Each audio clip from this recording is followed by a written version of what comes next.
Welcome back to the Blogger Genius podcast. I'm Jillian Leslie, your host and the co-founder of MiloTree, the platform designed to help bloggers, creators, and online entrepreneurs sell digital products, grow their email lists, and build their social media audiences with ease.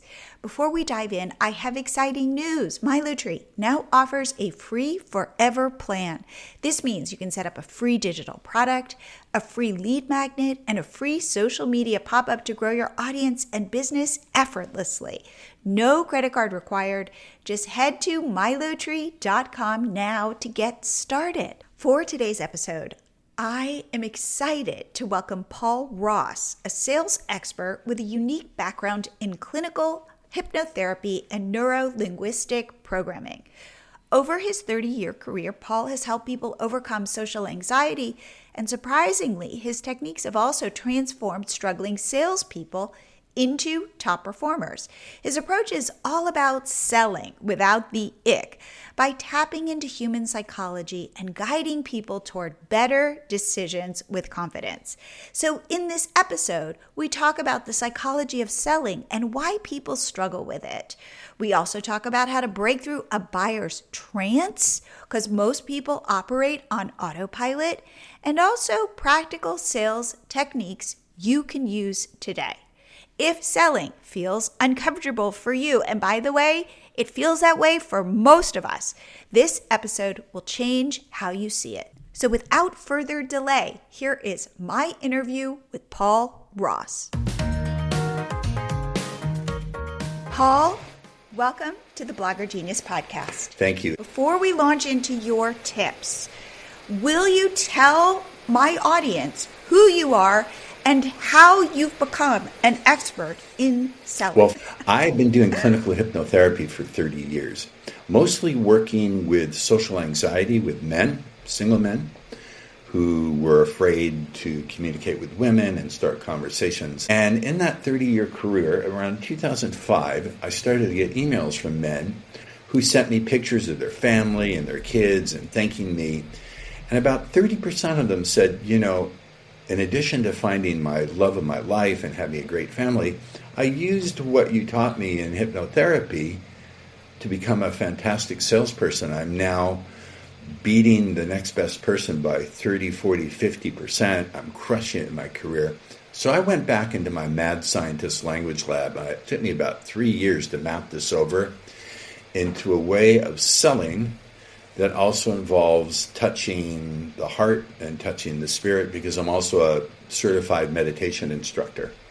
And I came up with something that really is practical and hard-hitting, at the same time lets you recognize that you are in service in a unique way. And there's some unique things in what I teach that I genuinely think no one else is taught, and your audience can allow themselves to feel excited once they hear it. Okay, so my audience, the thing I hear a lot from them is selling is icky. I'm good at creating content. I'm good at creating community.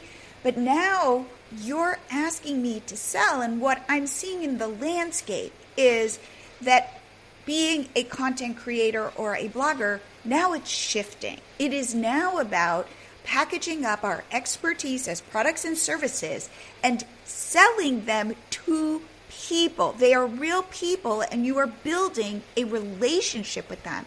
And I get pushback and say, no, I'm just not good at this. So when I was talking to you, I was saying, I try to reframe it for people that selling is service and selling is a transfer of feelings.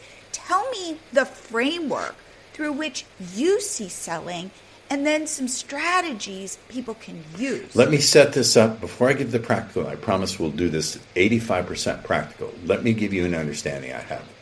And it's this I learned from one of my mentors. What the thinker thinks, the prover proves. Your unconscious beliefs about what things mean will control your behavior. So your internal dialogue works like this. Your language structures your consciousness. Your consciousness structures your decisions and drives your behavior. So if you believe that, that's the way you'll work. Someone could come into my office or do it by Zoom, and this is not what I'm here to promote, and tell me they're afraid of spiders. And I can do hypnosis with them in the next minute, they're picking up spiders. That's if you're afraid of spiders. I'm so sorry to trigger you. Here's the first understanding I would like to share with your audience, if I may. You're never selling your product or service. You're always selling decisions and good feelings about decisions. And your prospect just doesn't know how to make good decisions, and they don't trust themselves to make good decisions. May I unpack why that is before I give specific techniques? Yes. Okay. So your prospects are, first of all, overloaded. They have too much input coming in because of this thing. And so because of that, your prospect can't focus the way they used to. An unfocused mind needs tons of help to make a decision. So your prospects no longer trust their own ability to make a good decision. When you assist them in trusting themselves, and that's a key step to any sale. Remember, you're selling decisions and good feelings about decisions. So wait, I want to stop you for 1 second. Is it trusting themselves? Yes. Or is it trusting me as the Both. seller? Both. They have to do both. Now, it used to be know, like, and trust was enough. That's true, but it's incomplete. Now we have a different challenge. The prospect no longer trusts themselves because their attention span has been reduced. They have too many options thrown their way. And I don't want to use foul language, so let me just say they've been ripped off by their institutions, by their government, by banks, and so they have a natural distrust.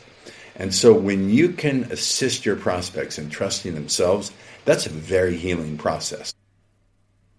So those are some understandings, fundamental understandings upon which I'll build the exact specific language that I will share with your audience. Does that make sense? Yes. So for what you're saying is it's not me.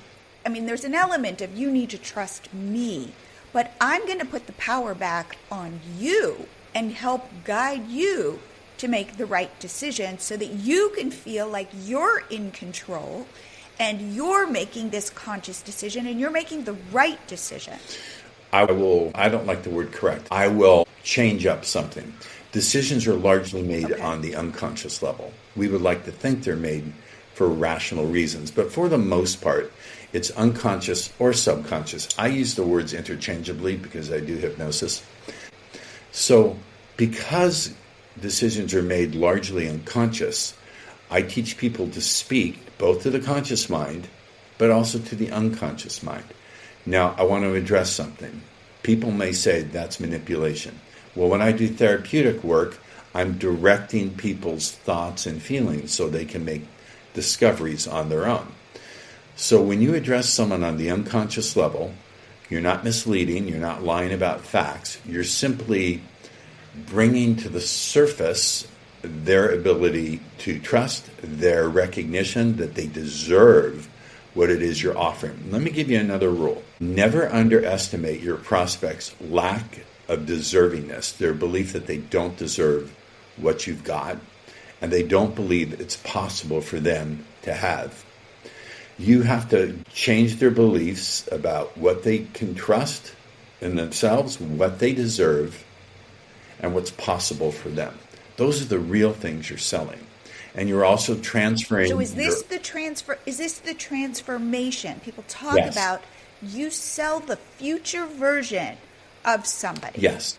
I'm overweight. I want to lose weight. You sell me what I would be like 20 pounds lighter. And may I play a little word game with you? I also do neurolinguistic programming. Please. Language is powerful. Let's look at the word transformation, but spell it differently. TRANCE-formation. Transformation.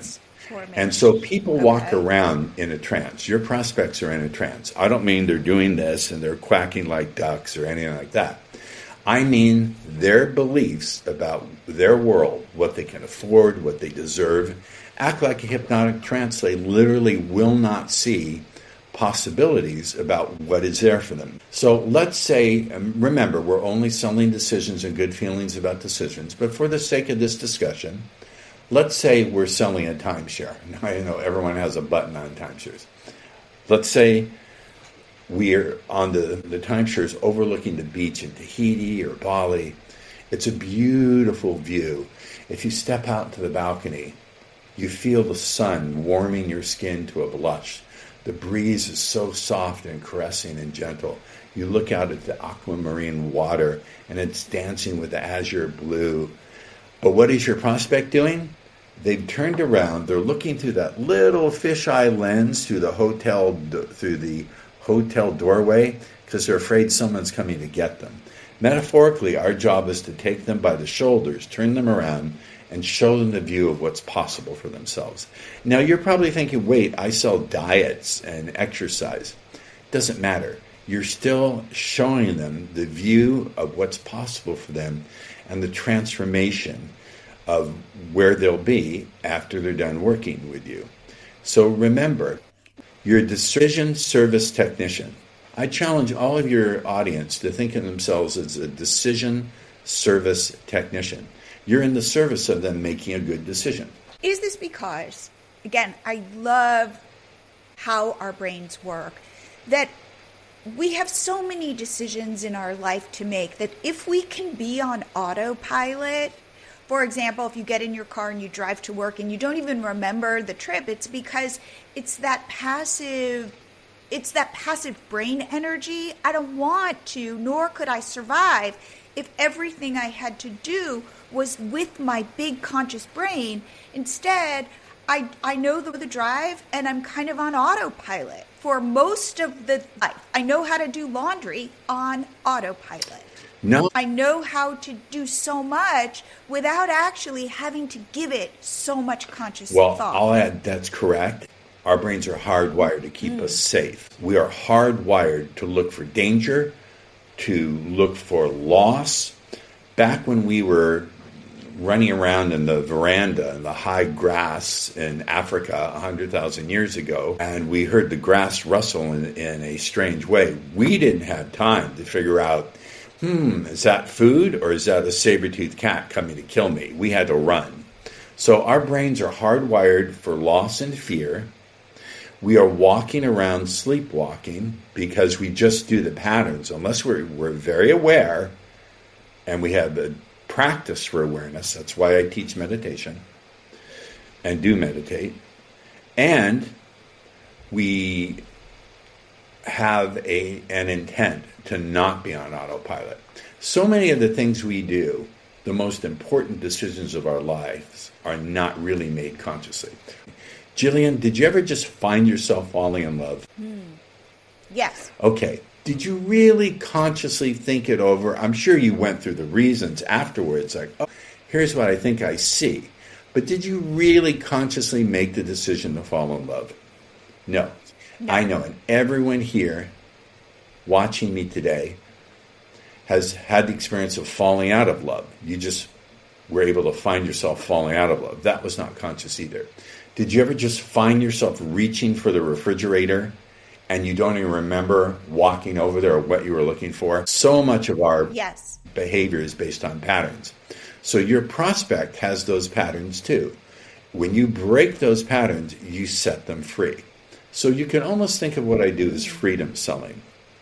Setting your prospects free, getting them to trust themselves, and leading them to make better decisions. That's a heroic thing. How can you feel yucky and icky when you're doing healing work and you're being heroic?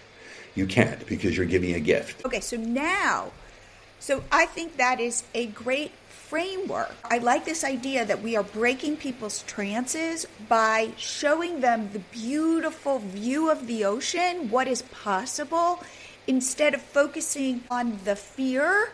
So it's like we kind of wipe away the lens so they can see a broader view of themselves and they can see a better version of themselves that they didn't think was possible. Now tell me, Paul, how do I do this? Great. So the first thing we need to do is get prospects to trust themselves. Now this is going to sound crazy, but here's the rule.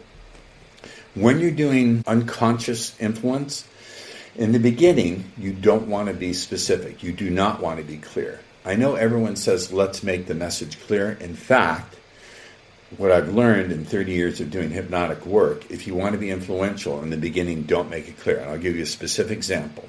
Let's say you're doing a presentation. I don't know what the context would be. I would use 4 or 5 words to create deep trust, and then I would use a simple phrase at the very end to create that trust in themselves. And here's the way it works.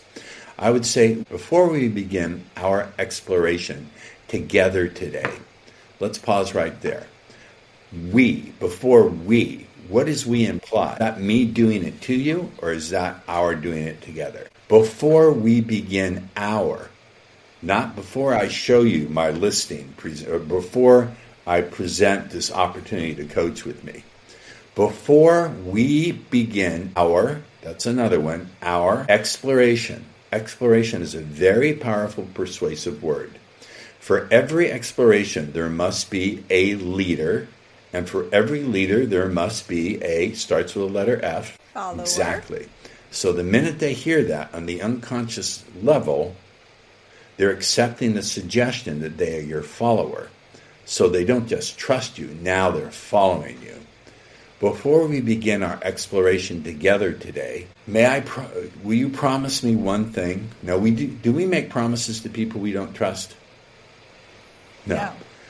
Will you promise me to please share the questions? I didn't say ask the questions. Ask is something you're doing to me.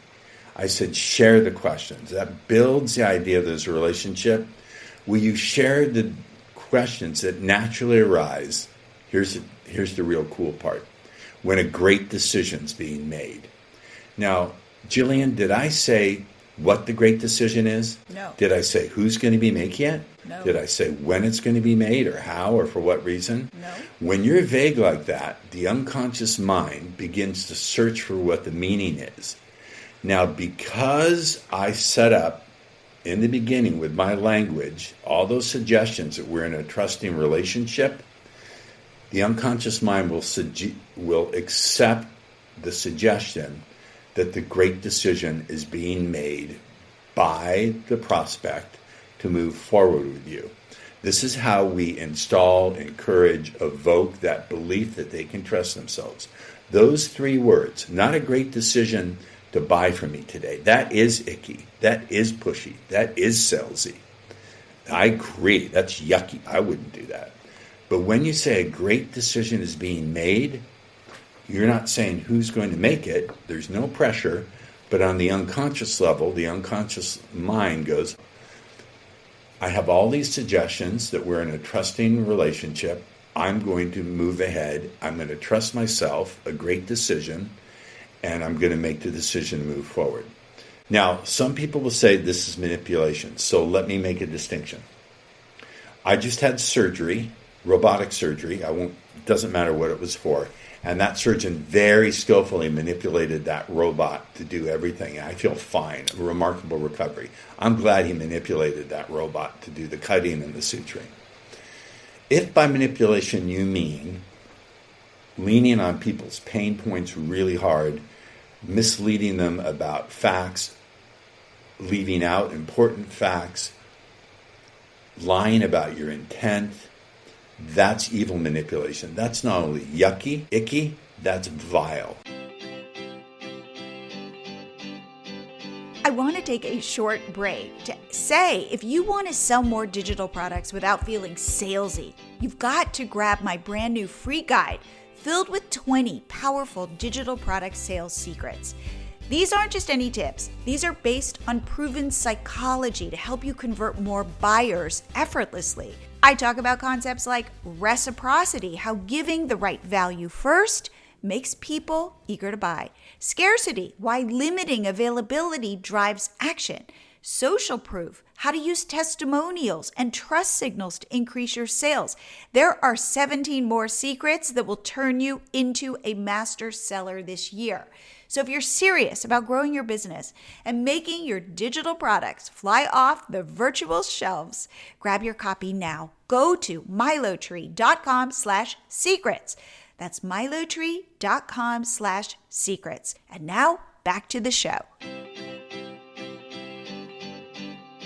I can hear my audience in my head. Good.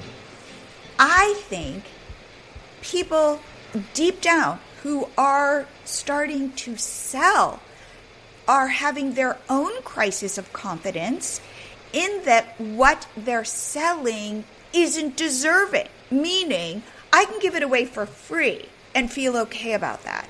But now all of a sudden, I have to believe in my product and charge money for it and think that you are going to pay me money for this, something I assume it's not that valuable.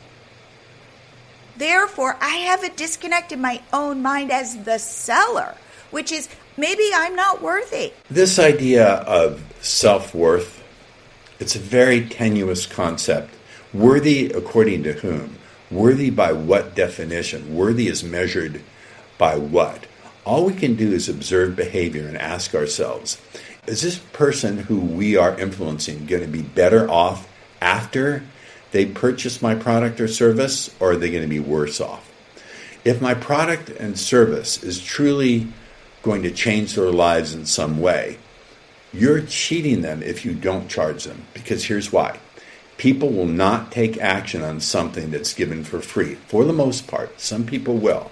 There's something deeply programmed in the human mind that says if I get it for free, it's not of value. That's just how it is. The more you charge, the more likely it is the prospect will actually take action on what it is they're deciding to purchase. That's a fact. I'm not playing a mind game. That's a fact. So if you don't charge, and in fact, if you don't raise your prices, it's unlikely your prospects will act on what it is you're... Look, I used to do hard... what's the word? Actual sell discs and VHSs and that sort of thing. I had a mentor named Dan Kennedy, and he said 90% of the people don't even watch the discs or read the books. Dan was also big into infomercials. He said the number one thing that would make an exercise product a best-selling infomercial is if it would fit under someone's bed. If they could slide it under the bed and forget all about it. You see this in gym memberships. January 1st. They're there for 3 weeks. But no one uses them. However, when someone hires an elite trainer and they're paying them a ton of money, you better believe they use that trainer's services. Interesting. Okay, so because this is what this is very much along the lines of what I say. I say people value what they pay for. They're more apt to show up the more money they spend. Even if you're, say, providing a service for a busy mom by creating some sort of meal plan where you can get your kid out the door 5 minutes earlier. That is something of value. And we need to recognize the value of that and recognize that getting paid for that is a win-win. And I do think, tell me if you agree, Paul, it starts to reprogram you as the seller when people start buying from you. Yes, and the other thing is totally true. Money is just an exchange of energy. They're taking the stored value, the stored energy they have, they're changing it for the transformation, the energy of the transformation that you're going to help them create. So it's just an exchange of energy. That's all it is. We're so hypnotized by these dollar bills. In my seminars, I used to take a $20 bill and I'd have people examine it. I'd say, what is this? And the front row would all examine it. And I'd hand it to me. And I'd tear it into pieces. And there'd be gasps in the room. You could see people turning green or wanting, yelling at me, what are you doing? What are you doing? I said, this is just a piece of paper. If you took this to Indonesia, no one would take it. It's a concept. It's a hypnotic construct that we have been convinced has value. It's not the same as gold. Everyone around the world, if I melted this down into a coin, everyone around the world would take it because it's instantly recognizable as rare and valuable. I'm just trying to say you are hypnotized. It's a social construct. It's a form of hypnosis to look at that dollar bill and go, I got to have one. I got to have one. Mm-hmm. Money is important, but money is only a measure. It's only a way of keeping track. It's only one way of keeping track. Okay. So your whole framework is start with the abstract to get your potential customer open to what you want to sell them that will transform their lives. Now, when you drill down, my hunch is you're going to get more specific. Yes. So what is that next step? Right. When we've already built this bond of we're in this, and we're going to go on an exploration together. Right. And then, the next thing you do, please share any questions that you have with me. The next thing we do is we find out about the client's needs versus what they want. You're selling the client what they need, but we need to frame it as something that they want. Meaning, how can I put this? We have to match both. Basically, this is question-based selling. I really want to find out, and I say this to my VIPs. I say, look, honestly, I don't know. And I tell them this at the beginning of the call. We may or may not make a good fit. I don't know. Even if we don't make a good fit, I will give you 1 or 2 usable tips. You can go out, see your sales increase by maybe 10 to 12%. Not a huge number, but not bad for a free call. And then I begin an exploration. I find out where the challenges are, where the problems are. I explore by asking questions. I'll say things like, first and foremost, what are you doing right in your business? What's working for you? I want to get them in the state where they begin to immediately think of what's working, where they're having wins, because that's how I coach personally. I always want to redirect their mind away from looking at losses, which is how we're hardwired. I want to get them off that. And I want to get them into seeing things in a better way. So the first thing I'll always do is what's working. Where are you having wins? Where are you having victories? That's the first thing I do. The second thing I do is I go in knowing what my value proposition is, what my unique value proposition is.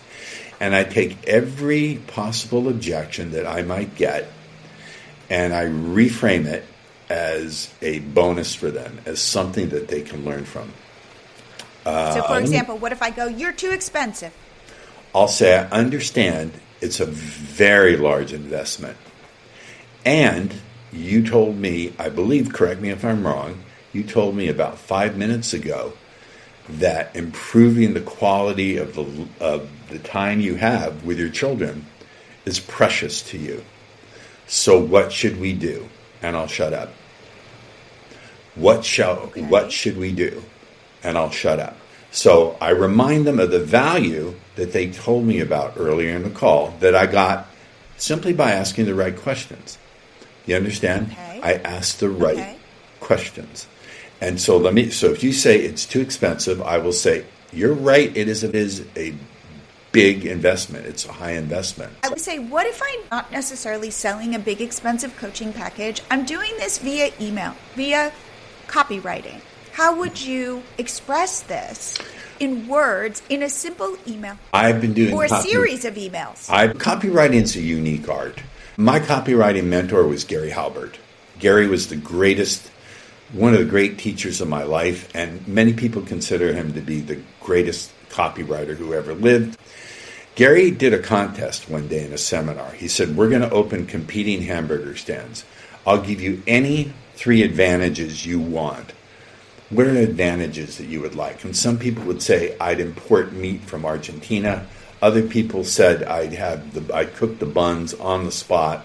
And another person said I'd undersell you by 20%. Yeah. Gary said, I'm going to beat you all. You know what I want? I want a starving crowd. You have to really research your market and say, who is your starving crowd? And then what are their deepest desires? What are their deepest doubts? What are their deepest fears? What is it that they're afraid to tell themselves and they're afraid to tell their spouses? And then you're going to take that fear and present it not as fear, but as an opportunity. Like me, so you've got to know your market. Then you have to know how to be a really good storyteller. I love that thinking, which is always looking for the starving people.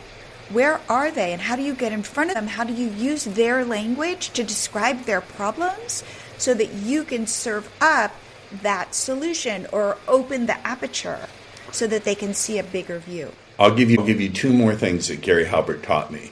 Number 1, okay. No one has time to figure out your pathetic subtlety. This is what he said.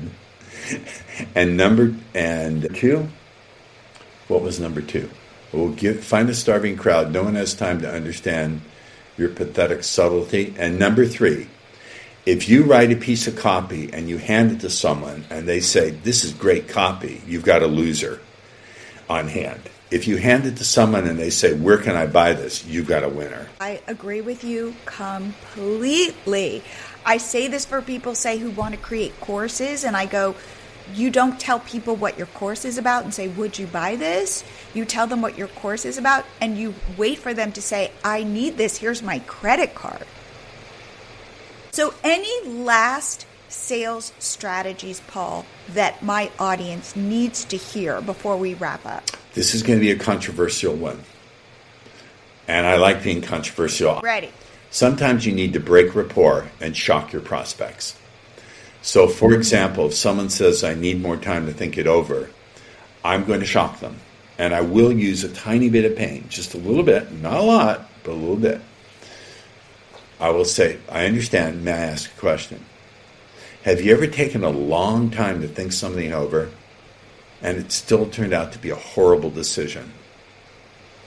And then I'll shut up because we've all experienced that. I'll say, maybe it's not about time, but about the clarity you need to recognize we can move forward today. So thinking about it like that, speak to me heart to heart, human to human. What is it that we really need to get clear on and put out on the table? Now that's an invitation. First I shock them so they can no longer even remember that objection. I give them amnesia for it in a sense. And then I invite them to have a heart-to-heart human conversation. And does that usually close the deal? Nothing always closes the deal. What that does, it doesn't close the deal. What it does is open up the permission for the prospect to share the real objection. Oftentimes, I need more time to think it over is a smokescreen.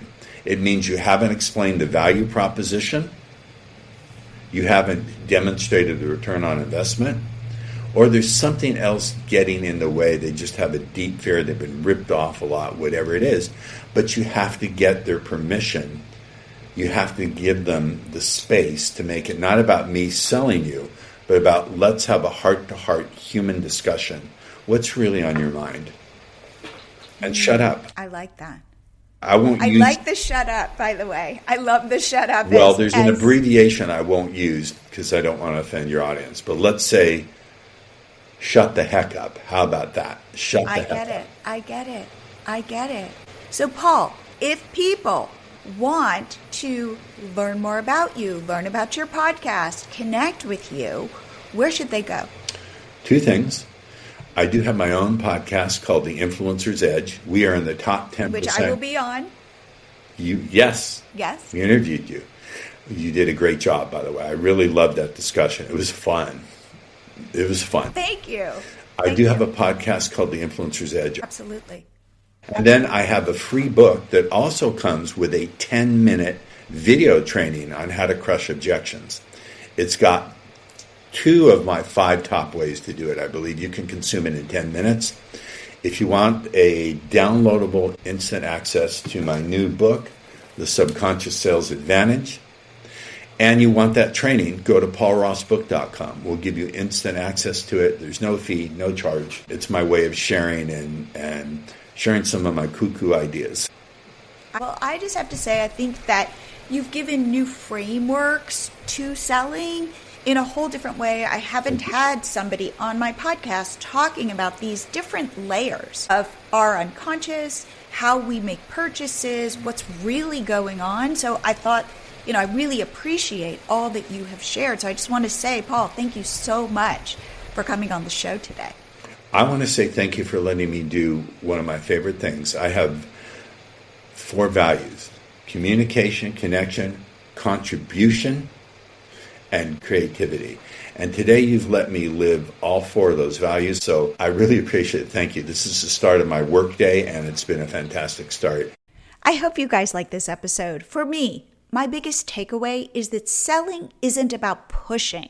It's about guiding people to make decisions they feel good about. I love how Paul reframed selling as a way to help people trust themselves rather than just convincing them to buy. When you approach sales with empathy and confidence, It transforms the whole experience for you and your customers. And speaking of selling, remember to grab my free guide with 20 powerful digital product sales secrets based on proven psychology. So you can grab this at milotree.com/secrets and start selling smarter today. And if you're ready to start selling today, sign up for our free forever plan at MiloTree. With MiloTree, you can sell digital products, grow your email list, and build your audience effortlessly, all in just minutes. No credit card required. Go to milotree.com, sign up, and go see how MiloTree can really move the needle for your business. And as always, if you think a friend would benefit from this episode, please share it with them. Also, if you're enjoying the podcast, please subscribe so you never miss an episode. And I will see you here again next week.